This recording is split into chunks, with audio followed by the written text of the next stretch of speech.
August 12, 1944, Camp Shelby, Mississippi. Lieutenant Kenji Yamamoto stared at the envelope in his hands with the kind of disbelief normally reserved for impossible things.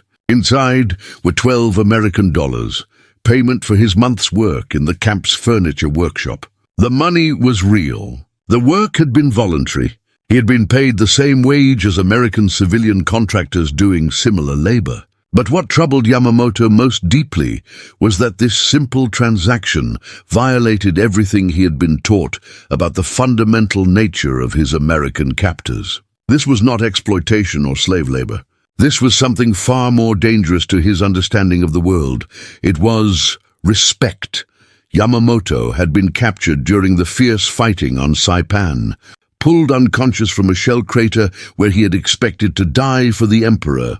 In the months leading up to his capture, Japanese military propaganda had painted a clear picture of what awaited any soldier unfortunate enough to fall into American hands. The Americans, he had been told, were ruthless capitalists who would work prisoners to death in their factories and mines. They were a people without honor who saw human beings only as economic resources to be exploited and discarded. Capture meant a fate worse than death, endless labor without compensation, brutal treatment designed to break the spirit, systematic humiliation intended to demonstrate American superiority over the superior Yamato race. The most shameful aspect of capture, his officers had explained, was that prisoners would be forced to participate in their own degradation, compelled to produce materials that would be used against their own countrymen. Death in battle was not just preferable to capture, it was the only honorable choice for a true son of Japan. Yet as Yamamoto examined those $12, he confronted a reality that made no sense within the framework of everything he had been taught to believe. The first indication that his expectations might be wrong came during his initial processing at Camp Shelby. Yamamoto had prepared himself for immediate interrogation, for the kind of brutal questioning techniques that Japanese propaganda claimed was standard American practice. Instead, he was interviewed by Captain David Nakamura, a Japanese-American officer whose presence alone challenged everything Yamamoto thought he knew about American racial attitudes. Captain Nakamura spoke perfect Japanese and treated Yamamoto with a formal courtesy that would have been appropriate between officers of equal rank in the Imperial Army. Through Nakamura, camp officials explained that work assignments were voluntary, that prisoners who chose to work would be paid wages according to established scales, and that all labor would be conducted according to Geneva Convention standards. When Yamamoto asked why Americans would pay their enemies for work, Captain Nakamura's translation of the commandant's response was simple: because work has value and people who work deserve compensation. This is true regardless of what uniform they wear.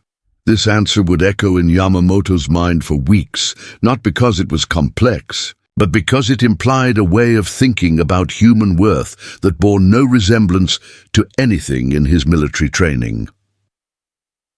In Imperial Japan, Yamamoto had been raised with a clear understanding of social hierarchy and the obligations that bound different classes of people together. Workers served employers out of duty and received sustenance in return, but the relationship was fundamentally feudal rather than economic. The concept of wage labor, of compensation based on individual productivity rather than social position, was viewed as a Western corruption that reduced human relationships to mere commercial transactions. American capitalism, according to Japanese propaganda, was the ultimate expression of this soulless materialism, a system that treated human beings as commodities to be bought and sold. Prisoners of war, being at the very bottom of any conceivable social hierarchy, could expect nothing but exploitation from such a system. Yet the Americans seemed to be operating according to principles that treated even their enemies as participants in an economic relationship based on mutual exchange rather than pure domination. This approach suggested a fundamentally different conception of human dignity that Yamamoto found both Puzzling and oddly compelling, the work itself provided daily challenges to Yamamoto's preconceptions about American intentions. He had volunteered for the furniture workshop partly out of boredom and partly out of curiosity about what form his exploitation would take. Instead, he found himself working alongside American civilians and prisoners of war from various nationalities, all performing similar tasks for similar compensation. His supervisor, Master Carpenter Jim Rodriguez, was a Mexican-American craftsman from Texas who treated Yamamoto's woodworking skills with genuine professional respect. Rodriguez took time to teach him American techniques, shared his tools freely, and consulted with him on design problems as if his enemy status was irrelevant to his expertise. When Yamamoto produced furniture of exceptional quality, Rodriguez praised his work publicly and recommended him for additional responsibilities that came with higher pay grades. This professional recognition, based purely on merit rather than nationality or political allegiance, forced Yamamoto to confront the possibility that American capitalism might be more complex and humane than Japanese propaganda had claimed. The psychological breakthrough came during Yamamoto's third month at Camp Shelby, when he received his first opportunity to send money home to his family in Japan. The Red Cross had established procedures for prisoners to transfer portions of their wages to relatives, a service that seemed to assume that enemy families deserved support rather than punishment for their sons' military service. When Yamamoto hesitantly inquired about this possibility, expecting some kind of trap or humiliation, he was helped through the process by Lieutenant Sarah Chen, a Chinese-American administrative officer who spoke fluent Japanese. Lieutenant Chen explained that many prisoners sent money home, that the transfers were handled confidentially and efficiently, and that families had the right to receive support, regardless of their country's political status. When Yamamoto's mother eventually received his first payment, her letter of thanks included a confession that shocked him. She had been told by Japanese authorities that he was probably dead, since captured soldiers brought only shame to their families. The Americans had not only preserved his ability to support his family, they had maintained his connection to them in ways that his own government had severed the moment. He was reported missing in action. The revelation that changed everything occurred during a conversation with Corporal Michael Murphy, an Irish-American guard who had become something like a friend during their evening discussions about philosophy and literature. Murphy had been studying Japanese language and culture before the war and was genuinely curious about Yamamoto's perspective on the differences between American and Japanese approaches to work and compensation. When Yamamoto finally felt comfortable enough to ask why Americans paid their prisoners instead of simply forcing them to work for free, Murphy's answer revealed a way of thinking that was completely foreign to imperial Japanese ideology. Because if we force you to work for nothing, then we're no different from the people we're fighting against. The whole point of this war is that there's a right way and a wrong way to treat human beings. If we forget that, then what exactly are we fighting for?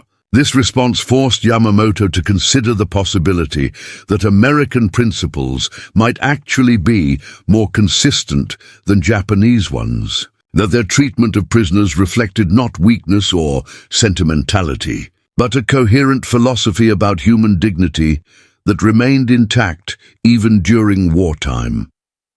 The moment that would define the rest of Yamamoto's understanding of America came in December 1944, when he was given the opportunity to participate in the camp's Christmas celebration. Japanese propaganda had taught him that Americans were godless materialists whose only religion was the worship of money and pleasure. He expected their holiday to be a display of decadent consumption that would confirm everything he had been told about Western spiritual emptiness. Instead, he witnessed something that challenged his fundamental assumptions about American character. The celebration included prayers for peace, contributions to charities that helped war refugees regardless of nationality, and a moment of silence for all soldiers who had died in the conflict, including Japanese ones. When Chaplain Robert Lee announced that Christmas was about the possibility of redemption and reconciliation among all people, several American soldiers approached Yamamoto to wish him peace and to express hope that the war would end soon so that everyone could return to their families. These gestures of genuine human kindness, offered without expectation of reciprocation, suggested that American materialism might coexist with spiritual values that transcended national boundaries and military conflicts. The experience that completed Yamamoto's transformation occurred in February 1945, when he was selected to participate in a special program that allowed skilled prisoners to work in civilian factories under military supervision. The program paid full civilian wages and was designed to address wartime labor shortages while providing prisoners with valuable skills for post-war reconstruction. Yamamoto was assigned to an aircraft parts factory in nearby Jackson, Mississippi, where he worked alongside American civilians who treated him with the same professional courtesy they showed each other. His supervisor, Betty Williams, was a woman whose husband was serving in the Pacific Theater fighting against Yamamoto's countrymen. Yet she judged his work purely on its merits, recommended him for advancement based on his skills, and even shared her lunch with him on days when the camp provisions seemed inadequate. When Yamamoto finally worked up the courage to ask her why she treated him so well, despite the fact that he had been fighting against her husband, her answer was characteristic of the American approach that had consistently baffled him. "Because you're a good worker and a decent man, and those things matter more than which side of this war you happen to be on."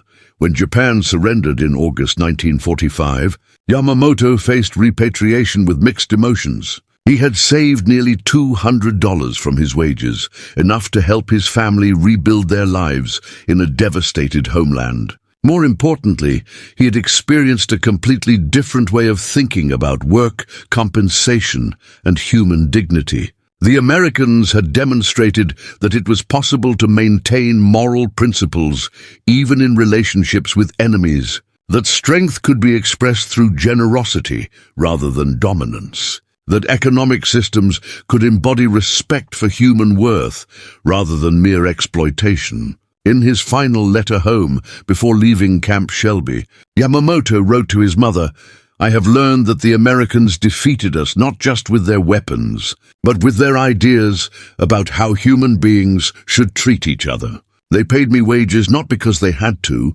but because they believed that all work has dignity and all workers deserve respect. This is a lesson that Japan must learn if we are to rebuild our nation with honor." The Americans have shown us that true strength comes not from the ability to exploit others, but from the wisdom to recognize their humanity even when they are your enemies. Years later, as a successful businessman in post-war Japan, Yamamoto would often reflect on those $12 he had stared at in disbelief during his first month at Camp Shelby. That money had represented more than mere compensation for labor. It had been a tangible symbol of a revolutionary idea that human dignity transcended nationality, ideology, and military conflict. The Americans had won the war not just through superior production and technology, but through their stubborn insistence on treating their enemies as human beings deserving of respect and fair compensation. This was perhaps their most devastating weapon, the demonstration that their democratic ideals were not merely propaganda, but principles worth living by even when dealing with those who sought to destroy them.